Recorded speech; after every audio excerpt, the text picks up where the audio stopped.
नमस्कार सभी को, स्वागत है आपका संस्कृत की कक्षा में। पिछली कक्षा में हमने स्त्री प्रत्यय का अध्ययन किया था। स्त्री प्रत्यय के अंतर्गत हमने टाप प्रत्यय का अध्ययन किया था। अब टाप में क्या शेष था? आ शेष था। तो अपने पास में जैसे पुल्लिंग शब्द क्या बन गए थे? आ लग करके स्त्रीलिंग बन गए थे। और स्त्री प्रत्यय केवल दो ही हैं। दूसरा अपना है यिप प्रत्यय। दूसरा अपना कौन सा है? यिप प्रत्यय। तो दो बातें इसमें केवल ध्यान रखने की है। ये देखिए, यिप प्रत्यय के अंतर्गत जो भी रीकारांत तथा नकारांत। अब रीकारांत क्या होता है और नकारांत क्या होता है यह भी मैं आपको बताऊंगी। रीकारांत तथा नकारांत पुल्लिंग शब्दों के साथ यिप प्रत्यय का प्रयोग किया जाता है और यिप प्रत्यय जोड़ करके स्त्रीलिंग शब्द बनाए जाते हैं। यिप में क्या शेष रहता है? बड़ी ई। यिप में केवल क्या शेष रहेगा? बड़ी ई शेष रहेगा। बहुत छोटा सा और अच्छा प्रत्यय है, आपको बहुत जल्दी समझ में आएगा। तो देखिए, इसके उदाहरण मैं आपको दे करके समझाती हूँ। जैसे मान लीजिए अपने पास है गामिन शब्द है ना, गामिन शब्द है, ठीक है। ये देखिए, तो गामिन में अंत में न है, अंत में न है ना, तो ये क्या हो गया? नकारांत हो गया। मतलब अंत में न है तो क्या हो गया? ये नकारांत हो गया। तो अब यहाँ पे अपने पास मान लीजिए इन्होंने दे दिया यिप। यहाँ पे क्या दे दिया इन्होंने? यिप दे दिया। तो अब जब गा मी और न के ऊपर बड़ी की मात्रा लगेगा तो क्या बन जाएगा? ये गामिनी, ठीक है। क्या बन जाएगा? गामिनी। तो गामिन तो पुल्लिंग शब्द था और इसको बड़ी ई लग करके क्या बन गया? ये स्त्रीलिंग बन गया। लड़की का नाम हो गया ना, तो क्या बन गया? यहाँ पे ये गामिनी शब्द बन गया। क्या बन गया? गामिनी शब्द बन गया। और ऐसे ही यदि अपन आगे और देखते हैं, देखिए जैसे कामिन शब्द है, ऐसे ही आगे देखिए क्या है? कामिन शब्द है। अब कामिन शब्द को अपन ऐसे ही बना सकते हैं। जैसे मान लीजिए कामिन शब्द है तो कामिन में क्या हो जाएगा? कामिन शब्द है, मान लीजिए ये देखिए, कामिन प्लस यिप। कामिन प्लस यिप तो आधा न है, आधा न है तो यहाँ पे बड़ी ई की मात्रा लग जाएगी तो क्या बन जाएगा? ये कामिनी। क्या बन जाएगा? कामिनी शब्द बन जाएगा। और ठीक इसी तरह से जैसे मान लीजिए रीकारांत जो शब्द है वो भी मैं आपको समझाती हूँ। जैसे दात्र प्लस यिप, दात्र प्लस यिप, तो ये री की मात्रा है नीचे। ये क्या है? री की मात्रा है, ठीक है। अब ये री है तो मैंने आपको बताया अभी कि रीकारांत और नकारांत ही होना चाहिए शब्द कैसा होना चाहिए? रीकारांत और नकारांत ही होना चाहिए। तो क्या बन गया यहाँ पे?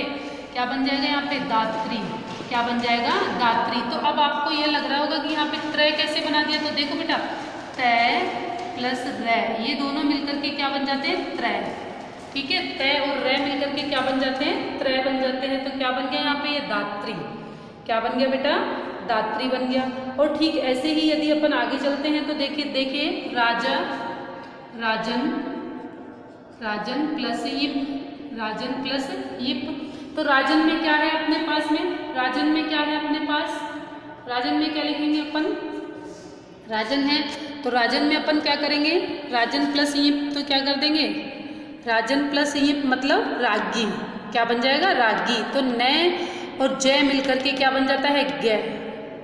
न और जय मिलकर के क्या बन जाता है? गे शब्द बन जाता है। तो क्या बन जाएगा? ये राजन। क्या बन जाएगा? राजन बन जाएगा। तो इस तरह से राजन का क्या बन जाएगा? रागी शब्द बन जाएगा, ठीक है। तो इस तरह से आपको ये समझ में आ गया होगा। स्त्री प्रत्यय में केवल बड़ी ई की मात्रा लगानी होती है, ठीक है। कहीं कहीं जो अपवाद स्वरूप आ जाते हैं, जैसे मान लीजिए अपवाद नहीं है, नियम है ये, तो तय और रै मिलकर के त्रय बनता है। जय और न मिलकर के देखिए जय प्लस न, तो ये दोनों मिलकर के जय बन जाएगा। इसको आप गे बोलते हो ना, ज्ञान वाला गे, तो ये ज्ञान वाला गे नहीं होता।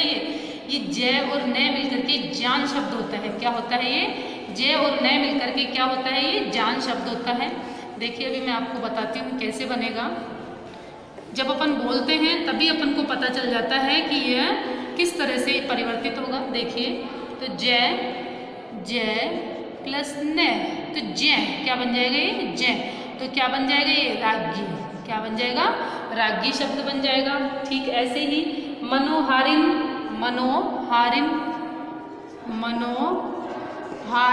तो न कैसा है यहाँ पे? नकारांत है। न कैसा है? नकारांत है। और ये यिप प्रत्यय है तो क्या बन जाएगा? ये मनोहारी। क्या बन जाएगा? मनोहारिणी, ठीक है। मनोहारिणी। तो इस तरह से पुल्लिंग शब्दों को स्त्रीलिंग, और पुल्लिंग शब्द भी कौन कौन से होंगे? केवल पुल्लिंग शब्द कौन कौन से होंगे? रीकारांत, अंत में री होनी चाहिए, री की मात्रा होनी चाहिए, और नकारांत, है ना।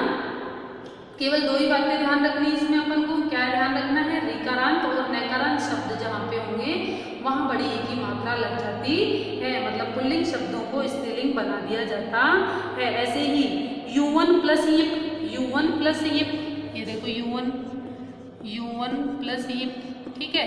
अब U1 का मतलब क्या होता है, पुरुष। अब ऐसे ही तो अब न को क्या बन जाएगा, ये कौन सी संधि आ गई। अब यहाँ पे मैंने आपको बताया था कि ग्रामर हमेशा एक दूसरे को रिलेट करती है, तो न के स्थान पर तय आदेश हो जाएगा और ये में से बड़ी ई की मात्रा, तो क्या बन जाएगा यहाँ पर, युति शब्द बन जाएगा। यहाँ पे कौन सी संधि का प्रयोग हो गया, यहाँ पे अपने व्यंजन संधि का प्रयोग हो गया। तो इस तरह से आपको ये प्रत्यय समझ में आ गया होगा। इससे रिलेटेड यदि और कोई जानकारी आपको चाहिए तो आप मुझसे कमेंट के माध्यम से पूछ सकते हैं। Thank you so much.